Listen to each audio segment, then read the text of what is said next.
Hello friends, welcome to SSC coaching centre. दोस्तों, आज के वीडियो में जो प्रश्न मैं लेकर के आ रहा हूं, ये सभी प्रश्न दोस्तों आरआरबी एनटीपीसी और 2021 में पूछे गए थे।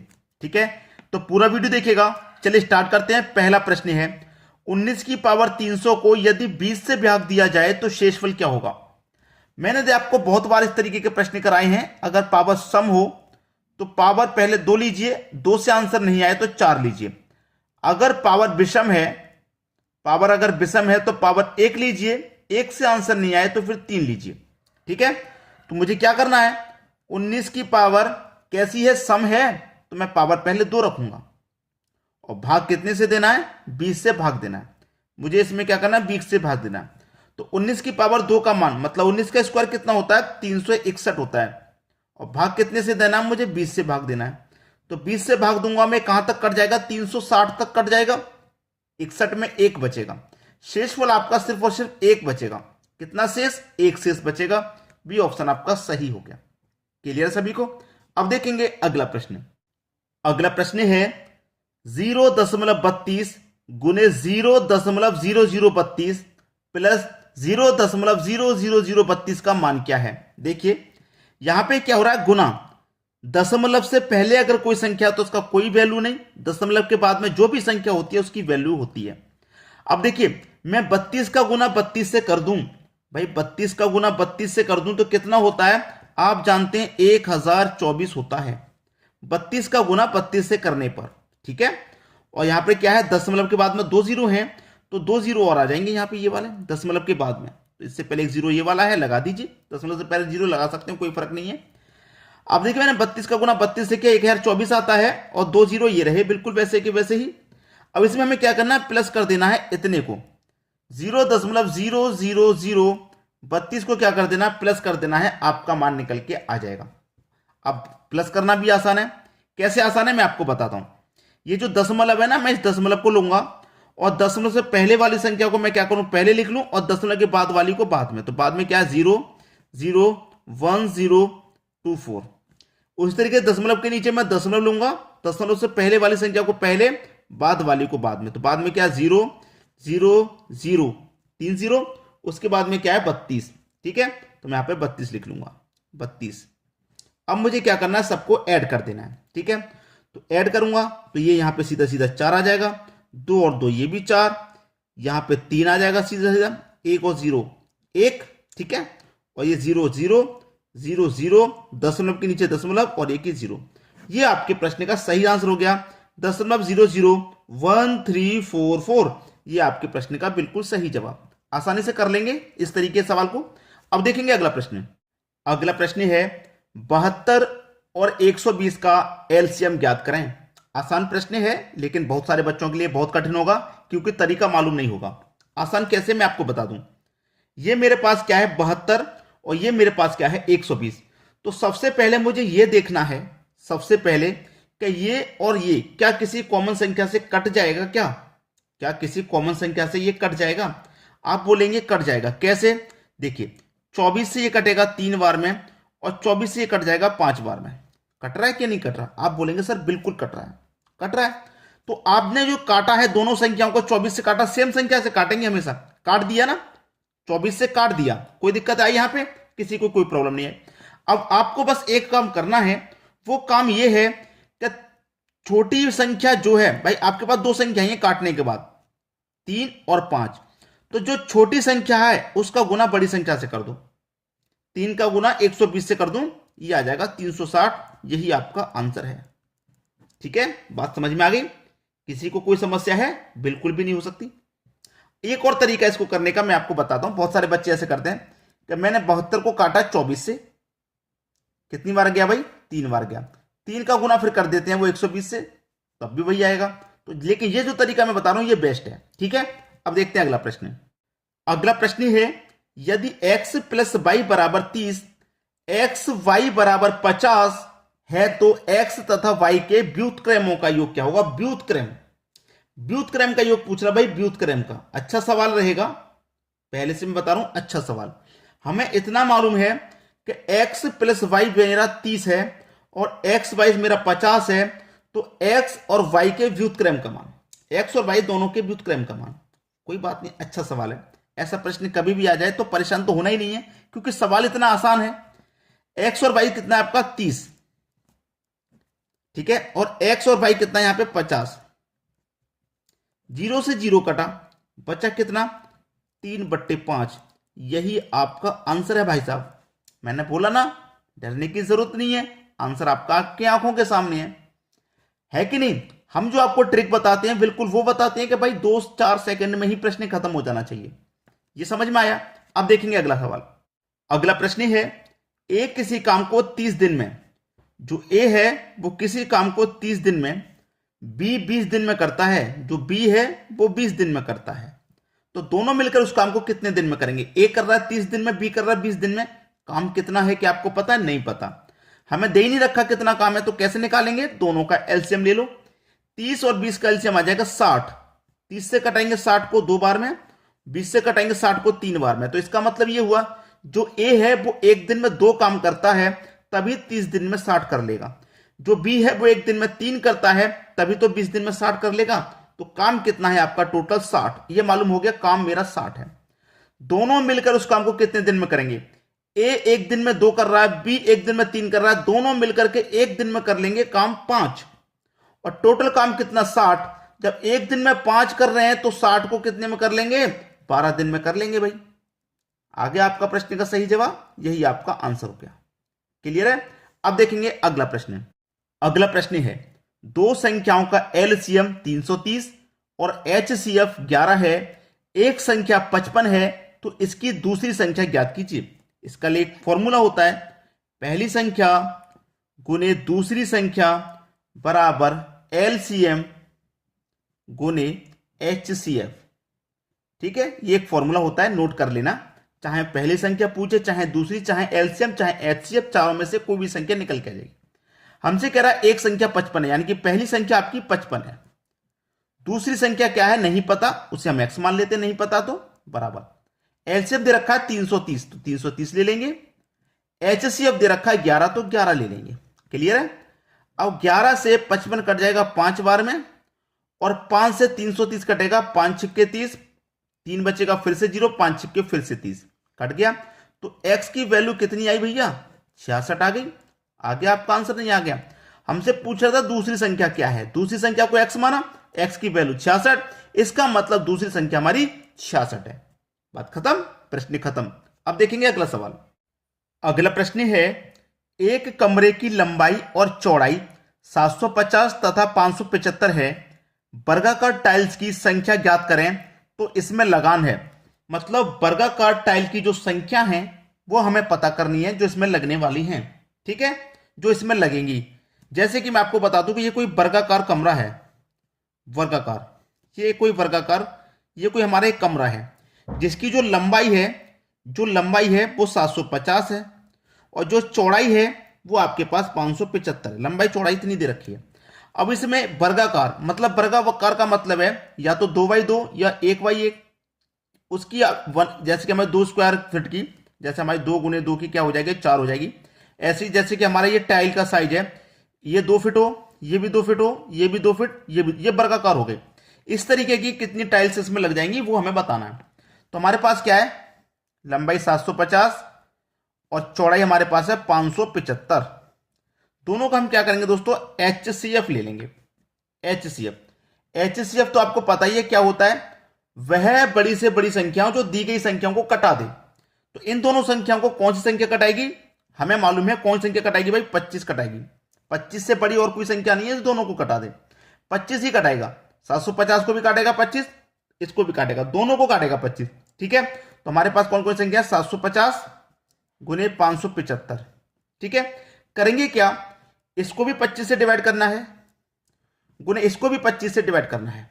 ठीक है, अब मैं 25 से इसको कटा दूं, 25 त्रिक का 75, 0 3 बार 30 बार में गया, और 25 से इसको कटा दूं तो ये कितनी बार में जाएगा? 25 दूनी का 50, 7 बचेगा 75, 25 त्रिक का 75। अब 30 का और 23 का गुना कर दो, ये 0 आ जाएगा लास्ट में, 3 त्रिक का 9, 3 दूनी का 6, 690। क्लियर।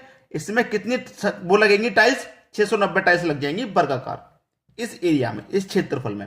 तो कभी भी आप साइज निकालेंगे तो किस तरीके से निकालेंगे मालूम हो गया। अब देखेंगे अगला प्रश्न। अगला सवाल, चाय की कीमत में 20% की वृद्धि पर इसके उपयोग में कितने प्रतिशत की कमी की जाए ताकि खर्च अपरिवर्तित रहे, खर्च उतना का उतना रहे, ना ही घटे ना ही बढ़े। हमें क्या करना है, प्रतिशत कमी निकालनी है।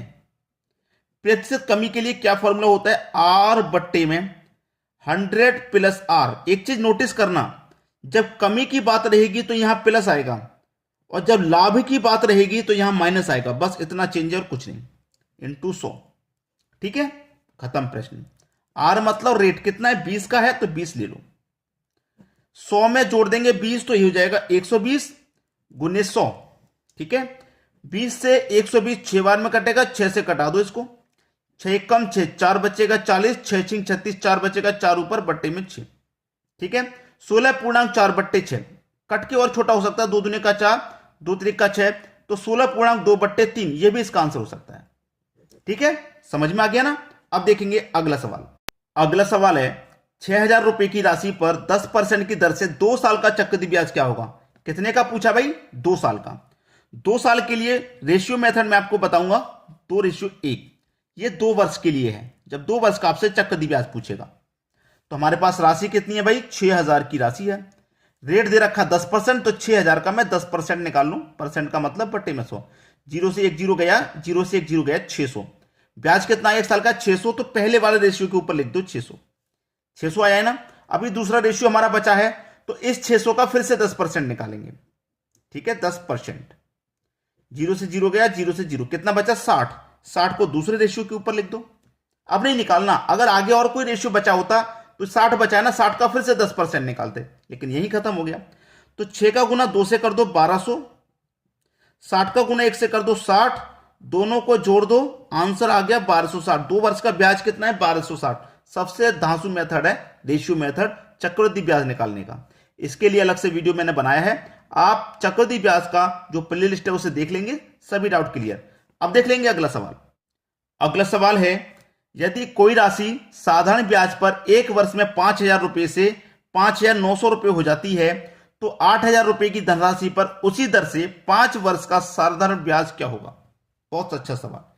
साधारण ब्याज का सवाल है तो फॉर्मूला कहां जाएगा, वहीं आ जाएगा जहां साधारण ब्याज का सवाल है, PRT/100। यही फॉर्मूला है ना, इधर भी लिख लूंगा मैं, ऐसा ही बराबर PRT/100, यही फॉर्मूला है। अब देखिए हमारी कोई राशि 5,000 थी, 5,000 से 5,900 हो गई, तो ब्याज कितना मिल गया, सीधा सीधा 900 रुपये मेरा ब्याज मिल रहा है कि नहीं मिल रहा भाई। 5,000 पे 5,900 मिले तो हमें 900 ऊपर एक्स्ट्रा मिला ब्याज का, तो ब्याज हमारा ऐसा ही 900 रुपया हो गया। प्रिंसिपल कितना है, प्रिंसिपल 5,000 था, 5,000 लिख लो भाई 5,000। रेट कितना था, क्या रेट आपको पता है, नहीं पता, रेट तो निकालना ही है रेट। टाइम कितना था, टाइम था 1 साल का, 1 लिख लो, और बटे में कितना लिख लेंगे, बटे में लिख लेंगे भैया 100।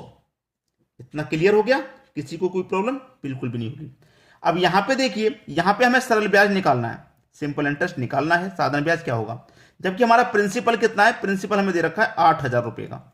ठीक है, रेट दे रखा है, क्या हमें रेट दे रखा है, रेट दे ही नहीं रखा, तो यहां से जो रेट निकलेगा उसे यहां पे लगाएंगे। क्यों लगाएंगे, क्योंकि हमसे कह रहा है उसी दर से, जो दर यहां निकलेगी उसी दर से यहां पे निकालेंगे।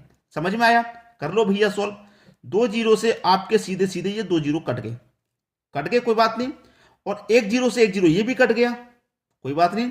9 का गुना करूंगा भैया अगर मैं 5 से, नहीं 5 से कटाऊंगा 90, गुना नहीं होगा बराबर में कटेगा, तो 18 पंजे 90, 18 बार में गया जी।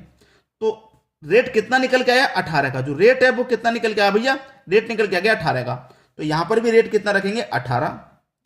टाइम कितना है यहां पे 5 साल का, 5 वर्ष का टाइम, 5 रख दो, बटे में कितना 100।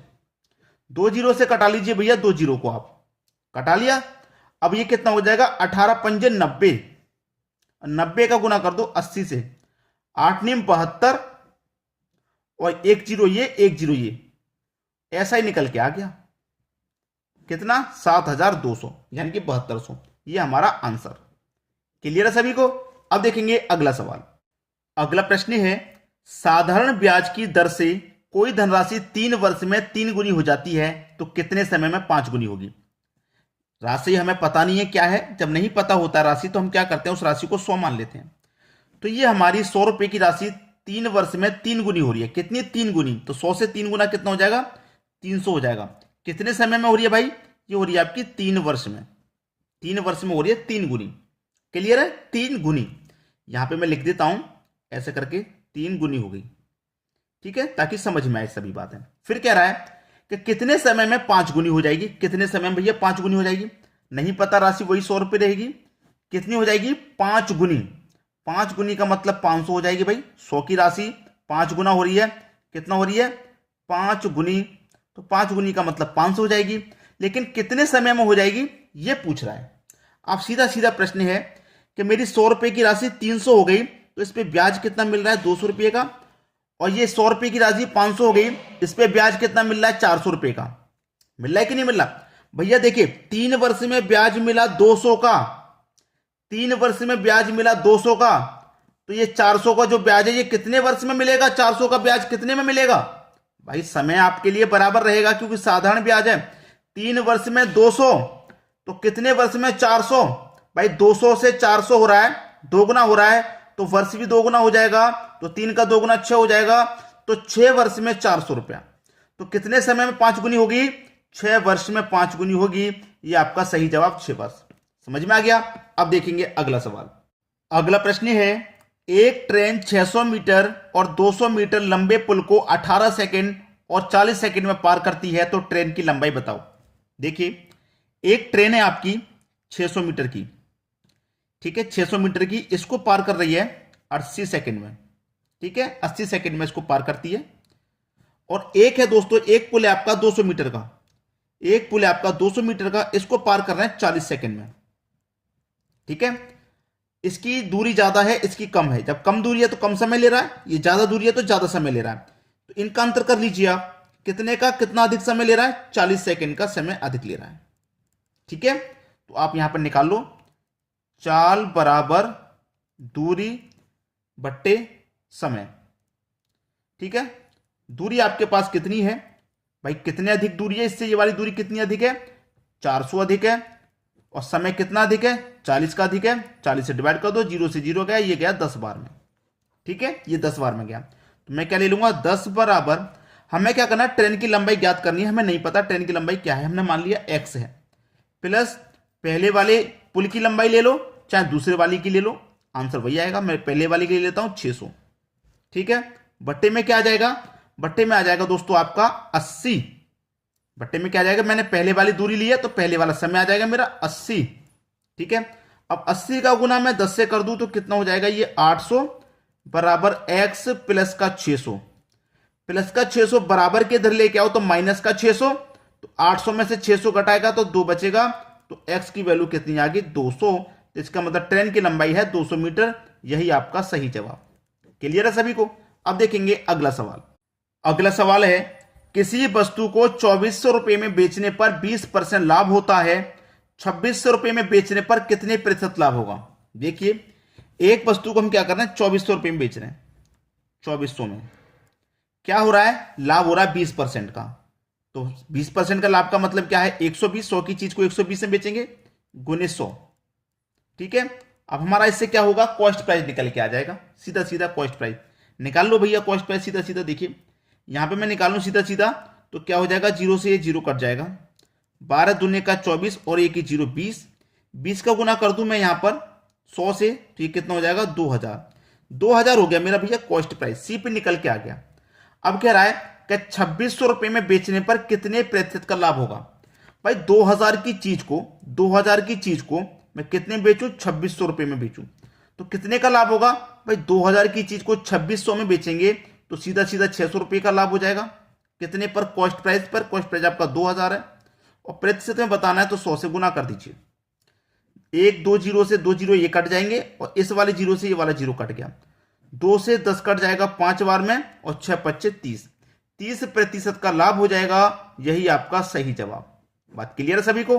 अब देखेंगे अगला प्रश्न। अगला प्रश्न है, यदि एक वर्ग की भुजा a तथा दूसरी वर्ग की भुजा 3a है, दोनों के क्षेत्रफल का अनुपात क्या होगा? देखिए, ये पहला और ये दूसरा। ठीक है, यहां पर कह रहा है एक वर्ग की भुजा a है, किसी वर्ग की भुजा हमारी ए है, किसकी वर्ग की, तो मैं इसका वर्ग करूंगा, ठीक है।